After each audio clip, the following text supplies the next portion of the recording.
কিশোর শিক্ষা ইউটিউব চ্যানেলে সকলকে স্বাগত জানাই। ক্লাস 8-এর ছাত্রছাত্রীরা, তোমাদের মেঘবৃষ্টি এই চ্যাপ্টারের একদম শেষে 48 পৃষ্ঠায় আছে ঘূর্ণবৃষ্টি এবং 39 পৃষ্ঠায় আছে কয়েক প্রকার অধঃক্ষেপণ সম্পর্কে বলা আছে। সেগুলি আজকের আলোচনার বিষয়। ঘূর্ণবৃষ্টি কাকে বলে? এই বৃষ্টি বা কত প্রকারের হয়? ঘূর্ণবৃষ্টি অল্প পরিসর কোনো স্থানে যদি উষ্ণতা হঠাৎ বেড়ে যায়, ধরো একটা স্থান উষ্ণতা হঠাৎ করে বেড়ে গেল, এখানে তাহলে কি হলো, এখানে যে বাতাস আছে বাতাসটা গরম হয়ে যাবে, হালকা হয়ে যাবে। এখানে যে বাতাস আছে গরম বাতাস, তার তুলনায় কিন্তু তার চারিপাশে যে বাতাসগুলো আছে সেটা কিন্তু এর তুলনায় ঠান্ডা। তাহলে এখানে থাকবে উচ্চচাপ, এখানে থাকবে নিম্নচাপ। নিম্নচাপ অঞ্চলে কি হবে? নিম্নচাপ বাতাস গরম হওয়ার সঙ্গে সঙ্গে হালকা হয়ে ওপরের দিকে উঠে যাচ্ছে, তখন এখানে শূন্যস্থানের সৃষ্টি হচ্ছে।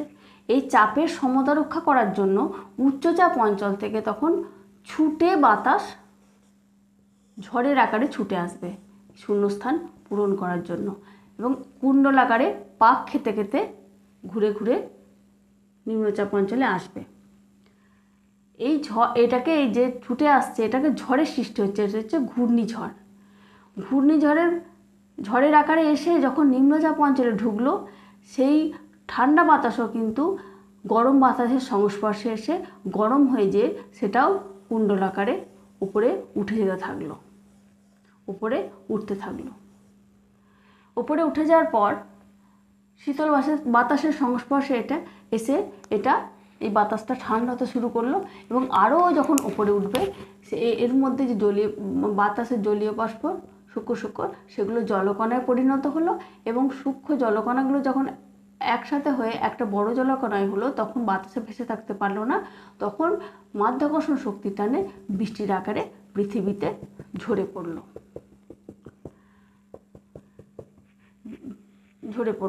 এটা কিন্তু এই বৃষ্টিটা কিন্তু বজ্র বিদ্যুৎ সহ এই বৃষ্টিটা হয়। ঘূর্ণবাতের জন্য এই বৃষ্টিটা হয় বলে এই বৃষ্টিটাকে ঘূর্ণবৃষ্টি বলা হয়। এই বৃষ্টি দুই প্রকারের হয়। একটা হচ্ছে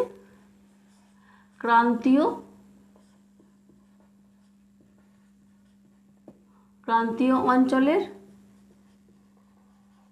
ঘূর্ণবাত, আর 2 নম্বর হচ্ছে নাতিশীতোষ্ণ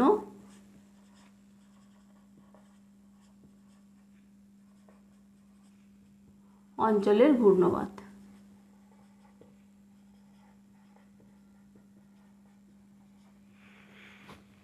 এবার আসবো ক্রান্তীয় ঘূর্ণবাতের কথায়। ক্রান্তীয় অঞ্চল কোনটাকে বলে আগে একবার দেখে নিই। ক্রান্তীয় অঞ্চল, এটা হলো নিরক্ষরেখা, এটা কর্কটক্রান্তি রেখা, এটা মকরক্রান্তি রেখা। নিরক্ষরেখা 0 ডিগ্রি, এটা 23.5 ডিগ্রি, মকরক্রান্তিও 23.5 ডিগ্রি। নিরক্ষরেখা আমরা জানি 5 ডিগ্রি উত্তরে এবং 5 ডিগ্রি দক্ষিণে নিম্নচাপ অঞ্চল, নিরক্ষীয় নিম্নচাপ অঞ্চল। নিরক্ষরেখা 5 ডিগ্রি থেকে 20 ডিগ্রি পর্যন্ত যে অংশটা পড়ছে সেটা হচ্ছে ক্রান্তীয় অঞ্চল।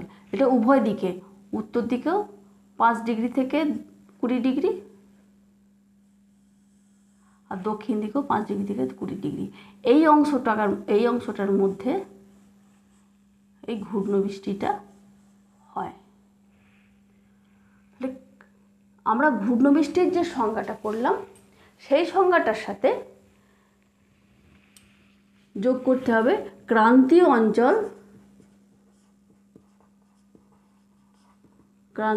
অঞ্চল অর্থাৎ 5 ডিগ্রি থেকে 20 ডিগ্রি, অর্থাৎ উভয় গোলার্ধে একটা যোগ করতে হবে, উভয় গোলার্ধে 5 ডিগ্রি থেকে 20 ডিগ্রি অক্ষাংশে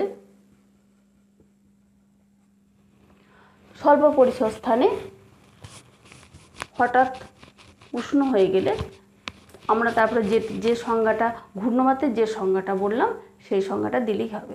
মানে তার মানে হচ্ছে ঘূর্ণবাতের সংজ্ঞার আগে এই অংশটা যোগ করে দিতে হবে। ক্রান্তীয় অঞ্চল অর্থাৎ উভয় গোলার্ধে 5 ডিগ্রি থেকে 20 ডিগ্রি অক্ষাংশে। তারপরে ঘূর্ণবাতের যে সংজ্ঞাটা বললাম সেটা বললেই ক্রান্তীয় অঞ্চলে ক্রান্তীয় ঘূর্ণিবাতের সংজ্ঞাটা হয়ে যাবে। তোমরা ছবিটা দেখো, ছবিটা দেখলেই বুঝতে পারবে কিভাবে বৃষ্টিপাতটা হয়। সেই সঙ্গে ক্রান্তীয় ঘূর্ণবাত কাকে বলে সেটাও আমি স্ক্রিনে দিয়ে দিচ্ছি। ক্রান্তীয় ঘূর্ণ বৃষ্টি কোন কোন অঞ্চলে হতে দেখা যায়? উত্তর পূর্ব এবং দক্ষিণ পূর্ব আয়নবায়ু যে জায়গায় মিলিত হয় সেটাকে বলে ITCZ বা বাংলায় বলে আন্তঃক্রান্তীয় অভিসরণ অঞ্চল। এই জায়গায় যেখানে বায়ু দুটো মেশে এখানে ঘূর্ণ বৃষ্টি হতে দেখা যায়। আর বঙ্গোপসাগরে সৃষ্টি হওয়া যে সাইক্লোন সেগুলো বিধ্বংসী প্রকৃতির হয়। 2009 আয়লা তোমাদের বইয়ে দেওয়া আছে, 2013-তে ফাইলিন, 2021-এ হয়েছে ইয়স, এবছর 2024-এ 25শে মে হলো রেমাল, যেটা এই ঘূর্ণবৃষ্টিগুলো সবই বিধ্বংসী প্রকৃতির।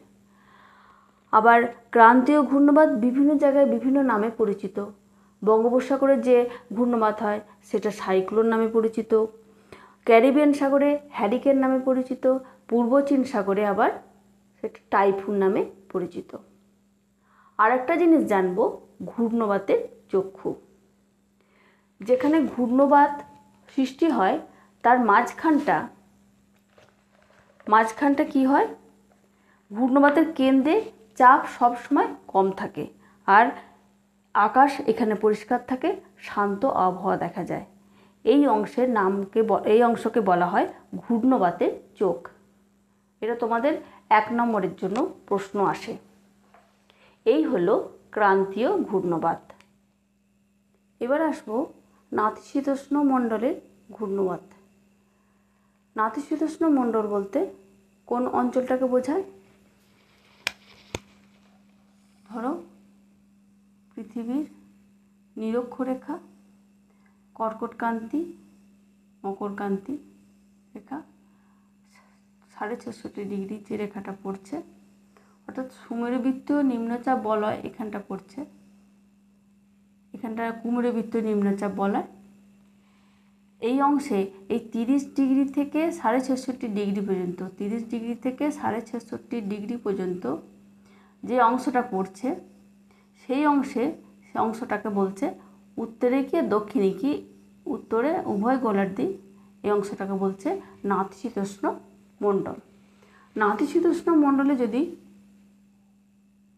উষ্ণতা বেড়ে যায় অর্থাৎ নিম্নচাপের সৃষ্টি হয় তখন কি হয়? সুমেরু অঞ্চল থেকে শুষ্ক শীতল বায়ু এই মণ্ডলের দিকে ছুটে আসে, নাতিশীতোষ্ণ মণ্ডলে ছুটে আসে এবং কর্কটীয় অঞ্চল থেকে উষ্ণ আর্দ্র বায়ু ছুটে যায় এই শূন্যস্থান পূরণ করতে। অর্থাৎ উত্তর থেকে আসছে, উপর থেকে আসছে শুষ্ক শীতল বায়ু এবং নিচে থেকে ক্রান্তীয় অঞ্চল থেকে যাচ্ছে উষ্ণ আর্দ্র বায়ু। এবার এই বায়ু যেখানে মিলিত হচ্ছে সেই জায়গাটাকে বলছে সীমান্ত। সীমান্ত যখন নেমে আসছে একটা আলোড়নের সৃষ্টি, ধাক্কা খাচ্ছে দুটো বায়ু এসে, এবার শীতল বায়ুটা ঠান্ডা যেহেতু নিচের দিকে নেমে যাচ্ছে আর উষ্ণ বায়ুটা উপর দিকে উঠে যাচ্ছে। উপর দিকে ওঠার ফলে শীতল বায়ুর ওপরে উঠে যাচ্ছে, ওপরে যত উপরে উঠছে এটা ঠান্ডা হয়ে